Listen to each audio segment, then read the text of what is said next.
Bienvenidos al podcast de Tech Up. En este espacio de conversación y reflexión, exploramos juntos los acontecimientos globales actuales, mundo cripto y financiero y todo lo que necesitas saber. Puedes apoyar este proyecto a través de PayPal o con criptomonedas. Puedes encontrar los enlaces y direcciones en la descripción. Comparte nuestro podcast con tus amigos. Resulta casi imposible imaginar la construcción de la fortaleza más sofisticada e impenetrable del mundo. O sea, hablamos de un lugar rodeado por anillos de seguridad de última generación. Sí, con millones de dólares invertidos ahí. Exacto. Millones en vigilancia, francotiradores en los techos, barricadas de acero. Tienes a todo un ejército de agentes entrenados para detectar, digamos, la más mínima amenaza. Claro, es una estructura diseñada para resistir casi cualquier asedio táctico que te puedas imaginar. Pero, y aquí está el detalle que hiela la sangre, de repente alguien logra caminar hasta el centro mismo de esa fortaleza, sin disparar un solo tiro en el perímetro. Y sin detonar ni una sola alarma. Es una locura. ¿Y cuál fue el gran método maestro? Pues alquilar una habitación adentro el día anterior. Simplemente hacer check-in. Es la gran paradoja de las fortificaciones modernas, ¿verdad? Se invierten tantos recursos, tanto esfuerzo cognitivo y financiero en blindar el exterior. Ajá, en mirar hacia afuera. Exactamente. Se mira hacia la amenaza externa y el sistema entero se vuelve ciego ante quien ya está durmiendo dentro del castillo. Totalmente. Y esa vulnerabilidad monumental es justo el núcleo de lo que vamos a desempacar en esta inmersión profunda de hoy. Así es, y tenemos bastante material para analizar. Sí, tenemos sobre la mesa una pila de fuentes primarias sobre uno de los eventos de seguridad más desconcertantes de la historia reciente. Hablamos del tiroteo en la cena de corresponsales de la Casa Blanca, en el Washington Hilton. Pero hay que aclarar que no vamos a leer recortes de noticias sobre el caos del momento, no. No, para nada. La clave aquí son los reportes oficiales posteriores a la acción del servicio secreto, los análisis psicológicos y, lo más importante, el mapa literal que dejó el atacante. El manifiesto. Exacto. Ese documento de 1052 palabras enviado por Cole Allen, de 31 años, y lo envió apenas 10 minutos antes de jalar el gatillo. Un documento que funciona casi como una ventana clínica, porque no estamos ante un simple panfleto de quejas al azar. No, es un manual de operaciones. Literalmente, es la mente de alguien que calculó cada movimiento con una frialdad táctica absoluta. Y por eso, para hacerle justicia a esta disección, vamos a cruzar nuestras dos perspectivas. Yo me voy a poner el sombrero de la auditoría de seguridad. O sea, como experta en la materia, voy a evaluar la logística, los protocolos y, bueno, las grietas físicas que expone este caso. Y desde mi lado, vamos a usar la lente de la criminología y el análisis de crímenes reales. Necesitamos entender cómo funcionaba la arquitectura mental detrás de todo este plan. Perfecto. Ahora, justo antes de meter de lleno en materia, es súper vital dejar algo muy claro sobre nuestro enfoque. Sí, el aviso de neutralidad es crucial para quienes nos escuchan. Exactamente. Vamos a analizar esto como un ejercicio puramente forense. Nuestra misión es diseccionar la anatomía de una falla de seguridad masiva y la lógica retorcida del manifiesto. Así es. Al reportar estos hechos, no estamos tomando partido. No validamos ninguna de las ideologías políticas mencionadas, ni las acusaciones. Y sobra decirlo, muchísimo menos estamos justificando las acciones violentas plasmadas en estos documentos. Es un punto fundamental, porque el valor real de analizar tácticas extremas radica en esa objetividad clínica. O sea, si dejamos que los filtros ideológicos nublen la lectura, perdemos la oportunidad de entender el evento. Y por ende, perdemos la oportunidad de prevenir el siguiente. Totalmente de acuerdo. Bueno, con ese marco ya bien establecido, creo que hay que abordar el primer gran choque que dan estas fuentes. Cuando uno lee sobre un tirador activo en un evento masivo, casi por instinto, visualiza a un individuo caótico. Alguien disparando a ciegas. Ajá, buscando maximizar el terror y el número de víctimas al azar. Pero los reportes nos muestran que esta operación no fue así. Fue diseñada con una metodología que honestamente parece sacada de una línea de ensamblaje. Él no buscaba el caos generalizado. No, para nada. De hecho, todo lo contrario. Allen exhibe lo que en el perfilamiento criminal llamamos una racionalización extrema de la violencia. Una racionalización extrema, ¿qué término tan fuerte? Es que él no entró a ese salón a destruir por destruir. Su manifiesto revela una jerarquía de objetivos rígidamente estructurada, ¿no? Sí, una lista muy específica. Exacto. En la cúspide de esa lista estaban los altos cargos de la administración de Donald Trump. Pero curiosamente, hay una anomalía en su texto que llama muchísimo la atención. Ah, la excepción que hace. Sí, hace una excepción explícita con una sola persona.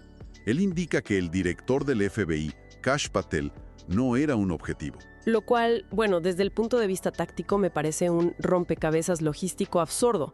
O sea, ¿cómo planea un solo individuo entrar a un salón atestado de gente y hacer una discriminación de blancos a ese micronivel? Es dificilísimo. Pero la justificación que él mismo da es lo que nos empieza a revelar su estado mental. Totalmente. Porque Allen, que recordemos viajó desde Los Ángeles para esto, escribe que se niega a permitir que y aquí voy a citar sus palabras textuales, pedófilo, violador y traidor, refiriéndose al presidente, actúe en su nombre. Esa es la base de todo su argumento. Sí. Él usa la premisa, cito de nuevo, lo que mis representantes hacen se refleja en mí. Lo cual nos muestra una profunda disonancia cognitiva, ¿verdad? O sea, él no se percibe a sí mismo como un criminal. Él se ve como el bueno de la historia. Exacto. En su narrativa interna, él es como un anticuerpo social, una especie de operador de fuerzas especiales con un mandato moral que no puede eludir. ¡Wow! Y es precisamente esa autoimagen de salvador táctico la que da a luz a sus famosas reglas de combate. Es un concepto que, francamente, rara vez vemos aplicado con este nivel de detalle en atacantes solitarios. Y esas reglas de combate son, desde mi perspectiva de seguridad, el detalle más espeluznante de todo el reporte. Sí, la meticulosidad es aterradora. Es que Allen estructuró el ataque para, según él, minimizar las bajas colaterales. Y ojo, esto no se quedó en una promesa vacía en el papel. Esto dictó directamente su selección de munición. El tema de los perdigones.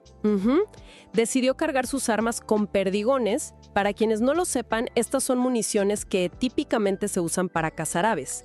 No usó balas sólidas ni proyectiles de alta penetración. ¿Y cuál fue el motivo técnico detrás de eso? Pues evitar que los disparos atravesaran las paredes de yeso del hotel. Él no quería que un proyectil cruzara la pared y terminara impactando a personas inocentes en otras habitaciones o en los pasillos. ¿Qué nivel de cálculo? Increíble, ¿no?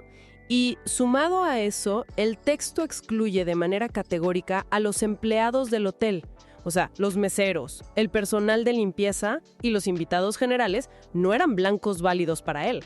Es que incluso lleva esa supuesta ética de combate a su interacción con las fuerzas del orden. Sí, la nota al servicio secreto. Es casi surrealista. Totalmente. En el manifiesto hay un mensaje dirigido específicamente a ellos. Es una advertencia, casi con un tono de superioridad técnica. Les recomienda encarecidamente llevar chalecos antibalas. ¿Sí? Les explica como si fuera un instructor que un disparo de escopeta, dirigido al centro de masa, destroza a quienes no llevan protección balística. Y bueno, las implicaciones de esa nota son 100% reales, porque los reportes posteriores de la policía confirman que un oficial de la división uniformada fue alcanzado por la metralla durante el ataque. Y sobrevivió por el chaleco, ¿verdad? Exclusivamente por eso. Su vida se salvó porque la protección balística contuvo los perdigones. Y mira, creo que es momento de detenernos a procesar esto un segundo.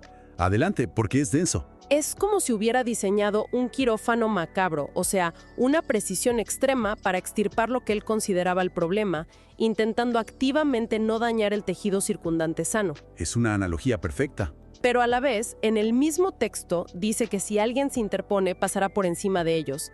Entonces te pregunto, desde la criminología, ¿cómo demonios se reconcilia esta obsesión por el daño colateral con la disposición a cometer un asesinato en masa si alguien se le cruza? Bueno, esa es la trampa mental del héroe trágico radicalizado.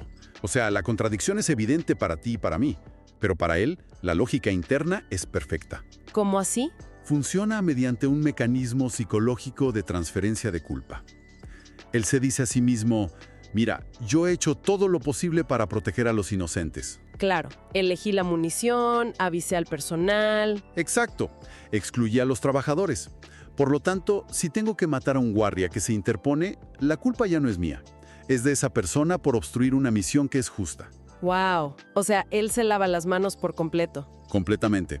Incluso justifica la violencia potencial contra los asistentes generales. Él argumenta que, al elegir ir a escuchar a quien él considera un tirano, automáticamente se vuelven cómplices. ¡Qué locura! Es un andamiaje psicológico súper robusto. Sí, es un escudo mental. Le permite apretar el gatillo sin sentir el peso moral del asesinato. Papel no sirve de nada si no puedes acercarte al blanco. Exacto, el gran elefante en la sala, el cómo lo logró. Sí, porque esto nos lleva directamente a los reportes de seguridad. ¿Cómo logró un individuo armado acercarse a escasos metros del poder ejecutivo de los Estados Unidos? Y la respuesta, que él mismo plasmó en su manifiesto, es básicamente una burla despiadada a los protocolos del servicio secreto. Una burla total. Y si leemos entre líneas, esto expone un problema crónico y gravísimo en la evaluación de amenazas institucionales. Allen detalla sus expectativas iniciales, ¿no? Y luego describe el choque con la realidad operativa que encontró en el terreno. El contraste es brutal. O sea, leyendo sus palabras, él claramente esperaba enfrentarse a una fortaleza impenetrable digna de una película de espionaje. Él esperaba un búnker. Literal. Escribe que anticipaba encontrar cámaras de seguridad en cada rincón, micrófonos ocultos en las plantas, agentes tácticos armados cada 3 metros y, por supuesto, arcos detectores de metales bloqueando cada pasillo.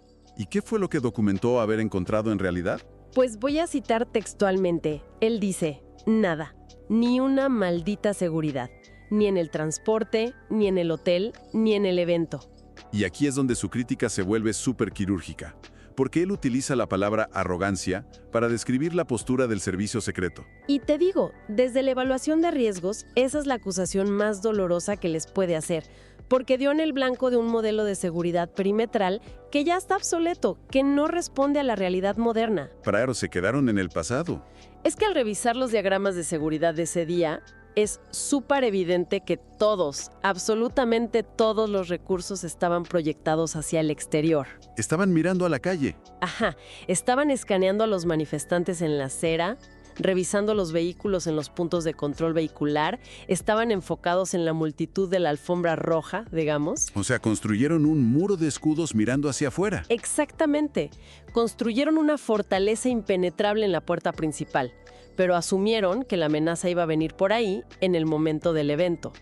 Y dejaron las puertas traseras abiertas de par en par. Ignoraron por completo el vacío logístico más simple y antiguo de la industria hotelera. El registro anticipado. El famoso check-in. Pero, a ver, detengámonos un momento aquí para analizar esto con más rigor. Tú me estás diciendo que el servicio secreto, que es la agencia de protección de élite del planeta, simplemente no revisa un recinto entero antes de que llegue el presidente? Entiendo por qué suena increíble, pero no es tan sencillo. ¿Cómo es que hacer check-in un día antes te vuelve invisible a perros detectores de bombas o a los barridos tácticos? Mira, no es que no hagan barridos. El problema real es cómo se gestiona el derecho a la privacidad legal frente a la seguridad nacional. Ah, la privacidad de los huéspedes. Exacto. Cuando Allen hizo su check-in un día antes de que ese perímetro duro se estableciera oficialmente, él adquirió legalmente el estatus de huésped legítimo. Y ahí ya no lo pueden tocar tan fácil. Para nada. Él introdujo su arsenal dentro de maletas comunes y corrientes, como cualquier turista. Y sí, los agentes hacen barridos, revisan las áreas comunes, los salones de eventos, las cocinas, los pasillos. Pero no las habitaciones. No pueden entrar pateando las puertas de cientos de habitaciones privadas ocupadas por huéspedes regulares sin una causa probable muy específica. O, bueno, sin una orden judicial. Entiendo. O sea, el modelo asume que el gran filtro de seguridad se va a aplicar cuando esas personas intenten bajar de sus habitaciones hacia el evento. Y justo ahí es donde radica la falla sistémica. Porque Allen no intentó bajar y pasar por los detectores de metales del salón principal con un rifle al hombro. Él simplemente esperó adentro del perímetro. Ya estaba adentro de la zona cero. Exacto.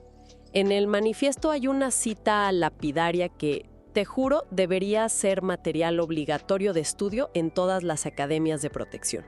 Él escribe: cualquier agente iraní podría haber traído una ametralladora pesada y nadie se habría dado cuenta. Qué fuerte. Y eso nos introduce a un concepto que en psicología de multitudes es muy crítico. Hablamos de la falla de la seguridad cognitiva. Seguridad cognitiva. Cuéntame más de eso. Mira, más allá de las barreras físicas y los detectores de metal, los agentes humanos dependen del reconocimiento rápido de patrones. Así identifican peligros en entornos que están saturados de estímulos. Claro, están buscando perfiles sospechosos. Exacto. Nuestro cerebro utiliza heurísticas, que son como atajos mentales. Y a esto en psicología se le conoce como sesgo de normalidad. O sea, ¿me estás diciendo que los cerebros de los agentes literalmente borraron la amenaza porque él no parecía una amenaza tradicional? En esencia sí, exactamente eso. Imagínate la escena. Un hombre joven, aparentemente educado, empujando un carrito de equipaje por el lobby de un hotel lujoso un día antes de un evento masivo. Suena súper normal. Demasiado normal. Encaja perfectamente en el patrón de cotidianidad.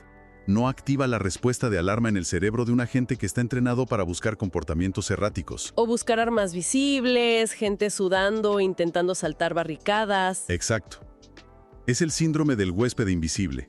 Básicamente, el sistema físico y el sistema cognitivo de los encargados de seguridad fallaron en tándem. Es una lección brutal sobre cómo las amenazas del siglo XXI, pueden utilizar la infraestructura cotidiana y la burocracia básica para burlar sistemas multimillonarios. Y sin usar tecnología avanzada. Nada, puro sentido común logístico. Ahora, ya desglosamos toda la balística calculada y este fallo monumental de seguridad que le sirvió como vehículo. Sí, pero los reportes también nos obligan a adentrarnos en el motor interno de este evento. El por qué. La justificación ideológica. Y creo que este es, sin duda, el territorio más denso y, la verdad, más perturbador de todo el análisis. Totalmente. Especialmente cuando observamos cómo el manifiesto choca de frente, pero así en seco, con las narrativas que explotaron en los medios inmediatamente después del ataque. Sí, la desconexión ahí es abismal. Revisando las últimas páginas del manifiesto de Allen, encontramos una sección completa que él titula como Réplicas. Y eso no es nada común, ¿verdad? Para nada. No es nada común que un atacante estructure su documento anticipando los debates filosóficos o éticos que van a surgir después. Él aborda directamente las objeciones morales que asume que recibirá de la sociedad. Y se enfoca en la religión.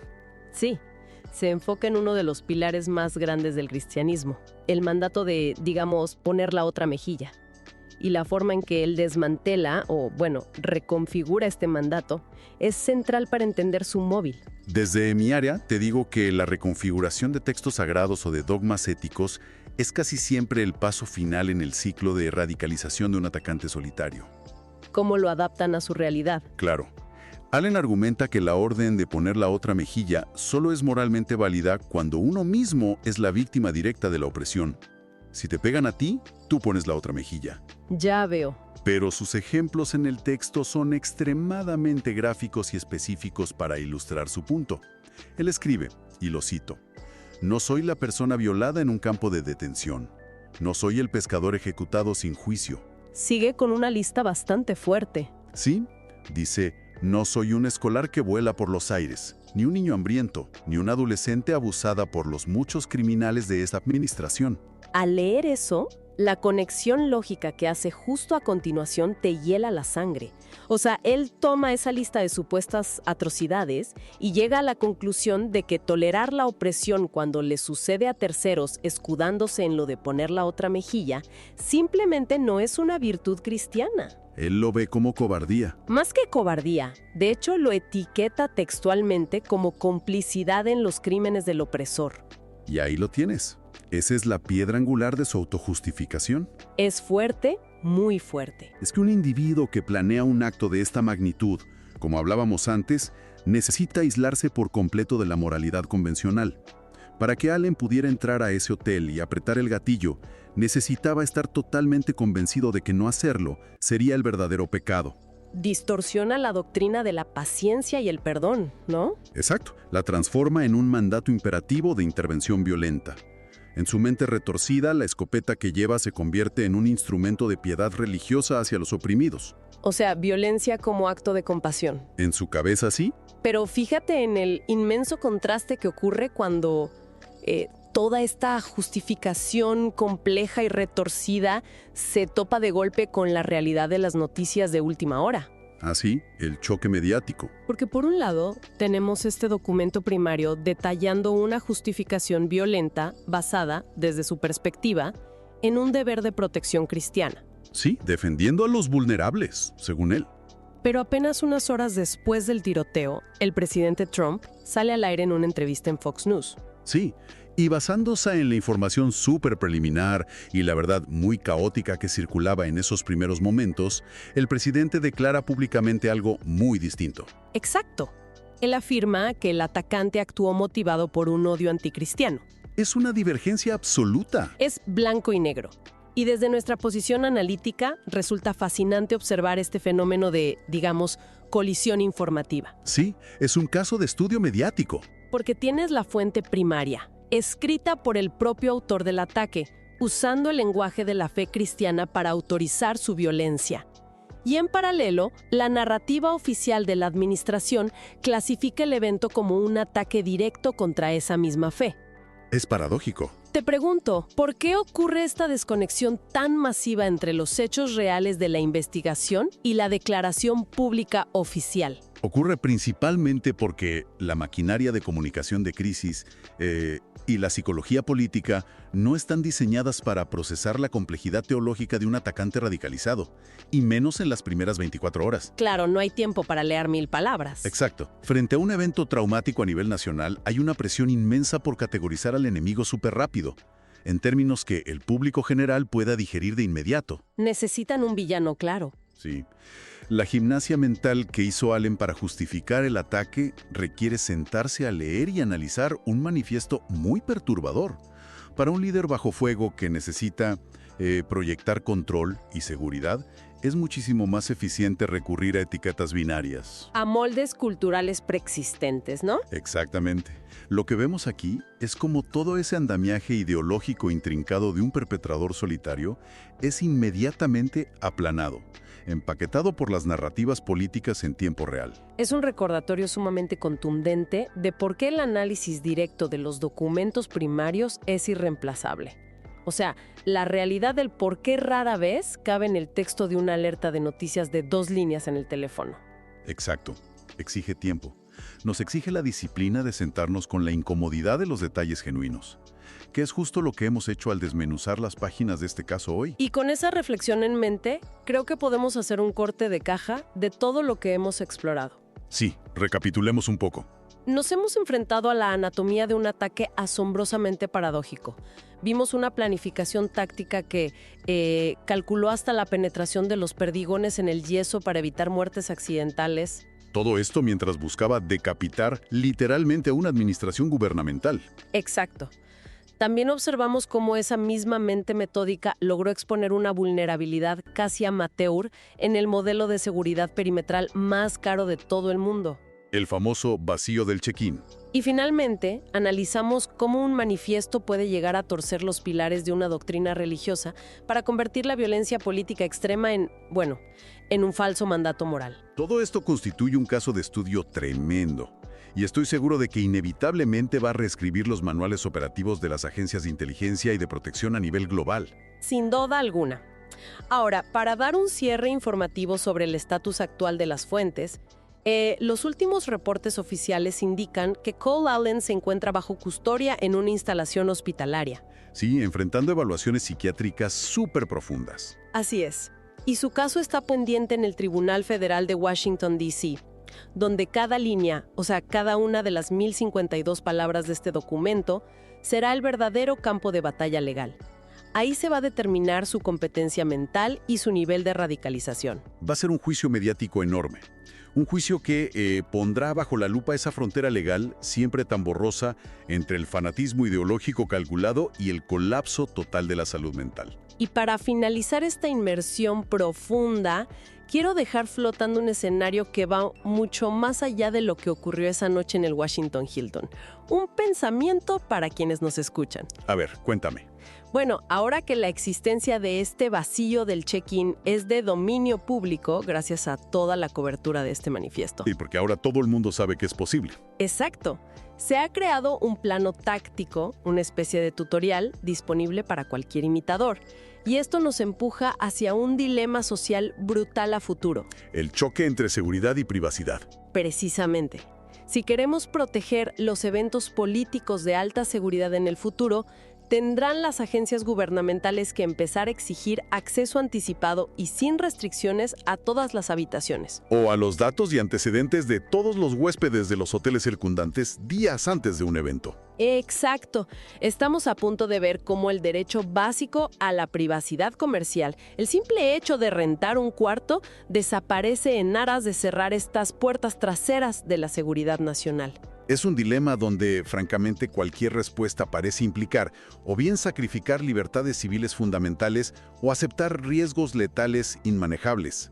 Es una frontera muy difusa, pero te aseguro que es la que definirá la próxima década en temas de protección táctica. Ha sido fascinante adentrarse en la mecánica real de este evento, más allá de los titulares rápidos, ¿no? Totalmente. Un ejercicio muy revelador. Pues seguiremos explorando a fondo los documentos y reportes que moldean la seguridad y la psicología de nuestro mundo. Hasta la próxima inmersión profunda.